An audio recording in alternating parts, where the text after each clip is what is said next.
Olá, eu sou Janaína Cunha e no vídeo de hoje a gente vai conversar um pouco sobre rotina escolar, volta às aulas, pensando aí nas crianças neurotípicas, tá?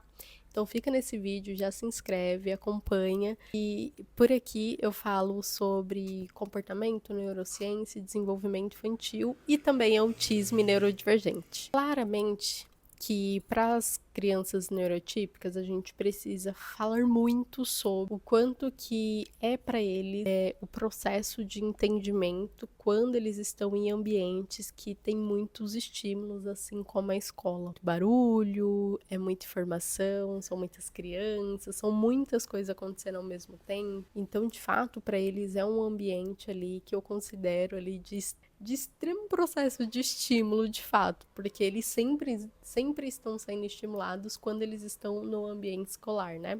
Quando a gente pensa em ambiente clínico, geralmente é um ambiente que a gente fala que é mais controlado. Então, tem esse aspecto onde provavelmente as paredes são neutras, não tem tanta informação. Então, de fato, o ambiente clínico, eu entendo ele ali, e de fato ele é como um ambiente muito mais controlado, né? E é por isso que é nesse ambiente que a gente aí consegue trazer novas habilidades para esse paciente. Já no ambiente escolar, é um ambiente muito oposto do ambiente clínico. Por quê? Porque o ambiente escolar, ele, além de apresentar vários estímulos, está acontecendo e a criança ela precisa ali, principalmente a criança neurodivergente, né?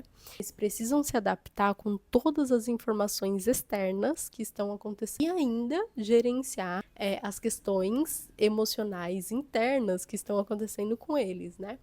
Então pensa assim, quando a gente pensa ali no comportamento de uma criança típica, essa criança, ela vai apresentar ali comportamentos também desafiadores, comportamentos disruptivos, né, de ficar chateado em alguns momentos, apresentar frustração, apresentar comportamento de desatenção. É normal esperar. Quando falamos ali de crianças neurotípicas, centralizando muito nesse ambiente escolar, é também esperado de que eles apresentem todas essas emoções e comportamentos que eu sinalizei, mas uma diferenciação muito grande desses dois universos é que a criança neurotípica, geralmente eles não vão conseguir ali sozinhos, muitas das vezes, voltar e se regularem. O que significa isso? O processo de regulação nada mais é do que a criança ela tá num processo ali como se fosse num pico de estresse e essa criança conseguisse ter as próprias estratégias para que ela conseguisse voltar. Sabe quando a criança ela fica muito chateada, muito brava,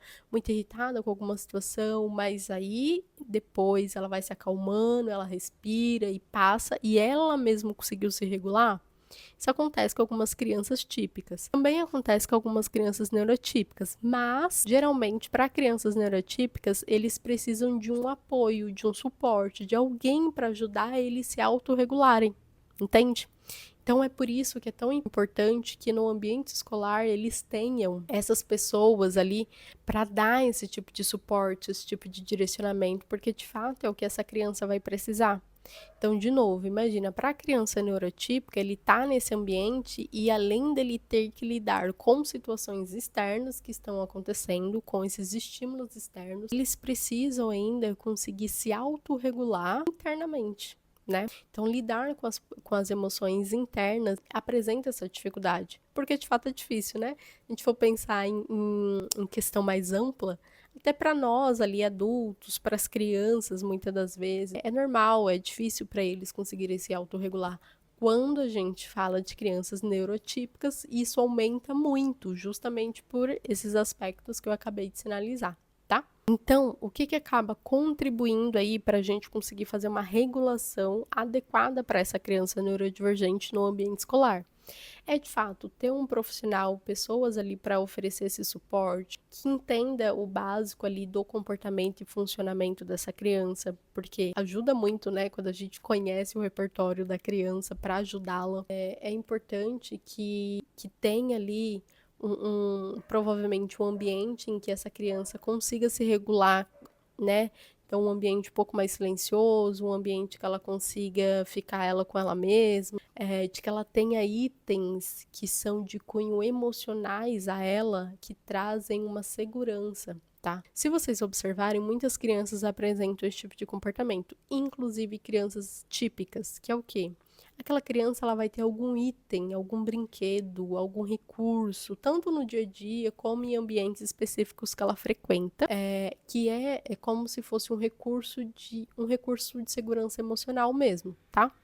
E a criança neurotípica geralmente também apresenta esse tipo de comportamento. Então, quando esse profissional no ambiente escolar sabe sobre esse recurso e ele está observando que a criança está começando a apresentar comportamento disruptivo, né, começar ali a apresentar comportamentos para entrar em processo de crise, o profissional ele consegue ali, né, se estiver ali próximo, pegar esse recurso e utilizar a favor ali para ajudar essa criança a diminuir esse comportamento. Então, ter esse profissional ali perto, esse suporte emocional, a rotina funciona muito bem para crianças neurotípicas, inclusive para o ambiente escolar, só que um adendo aqui. Justamente, quando a gente fala de ambiente escolar, é muito difícil que a gente consiga ter uma rotina muito bem estruturada, principalmente para essas crianças. Estratégias, né, que a gente consegue inserir para favorecer essa rotina aí para essa criança. Tá? Uma das coisas que contribui muito também para esse processo aí para a criança neurotípica no ambiente escolar é uma previsibilidade. O que significa isso? É de fato ter ali alguém para prever algumas situações para essa criança. Por exemplo, eu sempre dou o exemplo do intervalo. O recreio ali e tudo. A criança neurotípica está sentada na sala e, sei lá, falta 5 minutos para bater o sinal. Quando a gente pensa em crianças neurotípicas, geralmente eles têm uma certa dificuldade para entender sobre tempo. Mas, se tem uma pessoa, um profissional, alguém ali que esteja próximo, que consiga instruir, trazer esse time ali de que, ó, tá perto do horário do intervalo, antes de fato só bater o sinal e todas as crianças saírem, levantar, né? Favorece muito para essa criança entender de que, ó, não, daqui 5 minutos vai bater o sinal e a gente vai sair para o intervalo. Lá no intervalo você vai interagir com os amiguinhos, você vai comer o seu lanche. Depois de um tempo no intervalo, a gente retorna para a sala.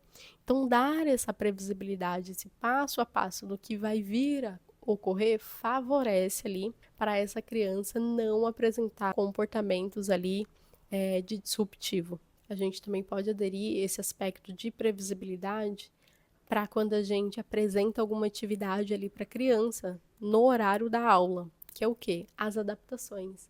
Então, por exemplo, às vezes a professora está ali, ela está utilizando a apostila como um recurso ali para o momento da aula. Se ela está em geografia na apostila e daqui a pouco, daqui pouquíssimo tempo, ela sugere para ir para de matemática, foi uma diferenciação muito grande no cérebro dessa criança neurotípica. Não todas, óbvio, né? Mas algumas apresentam essa dificuldade, essa mudança muito brusca, muito rápida, tipo, ó, olha, turminha, agora a gente está fazendo geografia, mas daqui a pouco a gente vai para matemática. Ele vai apresentar essa dificuldade desse entendimento. Como assim? Mas eu ainda não concluí a geografia totalmente, entende? Então, é essa a importância de a gente prever, fazer essa previsão de fato do que vir depois, para que eles consigam se acostumar e que isso se torne uma rotina para favorecer essa questão deles ter esse entendimento. Porque aí eles vão conseguir consolidar a informação de que, não, agora a Pro me sinalizou de que eu vou fazer geografia. E daqui a pouco, que eles também não fazem uma associação muito direta sobre o que é esse daqui a pouco, tá? Por isso que em ambiente clínico a gente usa alguns recursos visuais que tem a timing, porque aí a gente consegue mostrar visualmente para aquela criança de que o daqui a pouco que o profissional sinalizou, ou daqui 5 minutos que o profissional sinalizou, é através do visual e não só da fala, tá? Então, ó, já sinalizei aqui bastante coisa, que é o quê? Esse apoio emocional, esse suporte, entender sobre esse repertório dessa criança, também ali sobre uma rotina, ter algo mais bem construído, sobre a previsibilidade. E agora uma outra informação muito importante para agregar aí no processo de aprendizagem dessa criança neurotípica é referente a possivelmente diminuir alguns estímulos no ambiente da sala de aula, né? Favorece muito o nível de aprendizagem dessa criança. De novo, por quê? Porque o cérebro dessa criança neurotípica, eles absorvem muito mais do que nós, né? Todas as informações que estão em volta. E geralmente em sala de aula, principalmente infantis, tem muitos estímulos visuais, só que estímulos visuais muito fortes. Cores muito fortes, e o barulho do ventilador, com barulho de não sei mais o que e tal. e as criancinhas também conversando. Então, são muitos estímulos e isso dificulta o processo de aprendizagem da criança neurotípica também. Tá? Então, se a gente conseguisse fazer esse formato de ter essa diminuição de estímulos, ou estímulos mais neutros, menos cores, menos informações nas paredes, com certeza isso iria, sim, agregar o nível de desenvolvimento também dessa criança neurotípica, tá? Eu espero que esse vídeo tenha ajudado você a ter um certo entendimento, você, pai e mãe responsável que assistiu esse vídeo. Possivelmente você pode utilizar isso como recurso aí para você chegar na escola, conversar um pouquinho com a pro, tentar entender se vocês conseguem entrar isso ali, né, que faça sentido aí pensando no desenvolvimento da sua criança, tá? Eu vou ficando por aqui, a gente se vê numa próxima. Tchau!